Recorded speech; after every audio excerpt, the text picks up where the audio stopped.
Hello students, this is Nabila from Mount Literacy School Jhansi. I hope you all are good at home.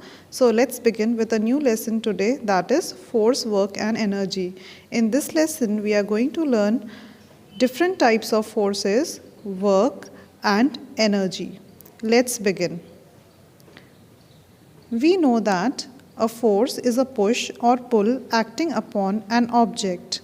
Most of the actions that we perform in our daily lives involve different types of forces. Frictional force. Frictional force refers to the force generated by two surfaces that contact and slide against each other. A few factors affecting the frictional force are the forces are mainly affected by the surface texture and the amount of force impelling on them. Examples of frictional force. Rubbing your hands together to create warmth. Tire traction, the friction between tires and the surfaces of the road that allows your car to accelerate, slow down, and negotiate turns and corners. Next is the gravitational force. Gravitational force is the force that pull all the objects towards the center of the earth. In other words, we can say it attracts everything downwards. For example, we see leaves falling towards the ground. Also, ripe fruits always fall downwards on their own unless they are plucked. Magnetic force. A magnet is an object that has a magnetic force. Magnetic force exists around a magnet. Magnet attract materials like iron, nickel and cobalt. A fridge magnet is attracted to a metal door of a fridge by magnetic force. If you keep iron nails near a magnet, they start moving towards the magnet. Ultimately, they attach themselves to the magnet. This is because of the magnetic force. Electrostatic force. If you run a comb through dry hair and then hold it next to tiny pieces of paper, it is able to attract the tiny bits of paper. This is because of electrostatic force. Now let's understand what is work. In science, the word work has different meaning than you may be familiar with.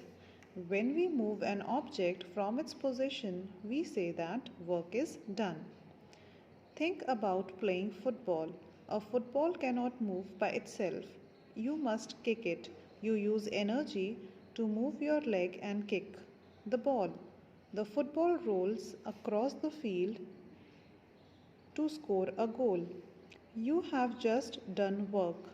Work is done when a force applied on an object moves it to a certain distance.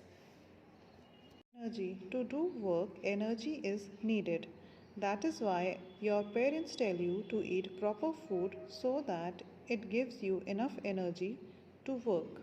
Energy is the ability to do work. There are different sources from where we get energy, like the sun, the wind, food, water, etc.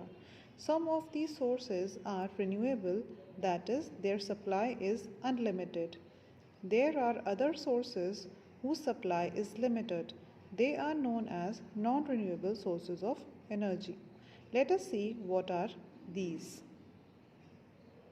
Biomass energy.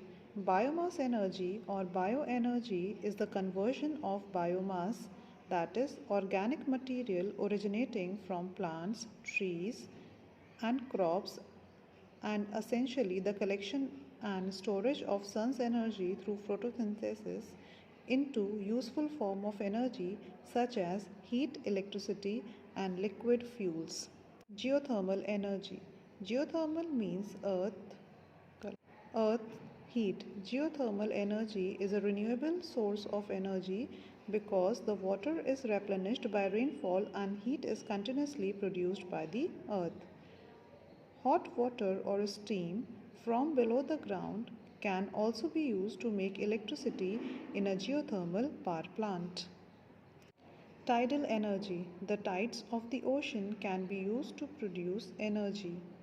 This tidal electricity generation works as the tide comes in and again when it goes out. The turbines are driven by the power of the sea in both directions. Energy from fossil fuels. Millions of years ago, dead sea organisms settled on the ocean floor and in the porous rocks. The remains of these dead plants and animals were also fossil under the Earth's crust. This organic matter has stored solar energy in them. After a period of about 300 million years, they got transformed into fossil fuels like coal, crude oil, natural gas, etc. Fossil fuels are not renewable. They can't they can't be made again. Once they are gone, they are gone. Hence, they are called non renewable energy sources. These can be converted to electricity, which is stored and transported to our homes for use. Now, we shall take a closer look at how renewable energy is converted into electricity. Nuclear energy is energy obtained by using a metal like uranium. Uranium is a heavy metal. It is found in rocks, soils, and even the ocean. A kilogram of natural uranium produces as much heat as 20 tons of coal. This is harnessed to make steam and generate power. The chamber in which uranium is processed is called reactor. In this reactor, uranium fuel is assembled in such a way that a controlled processing of fuel is achieved. Nuclear energy is a non renewable source of energy because the supply of uranium is limited. So, children, this is all for today. I hope you understood the topic. Thank you for watching. Hope you enjoyed it.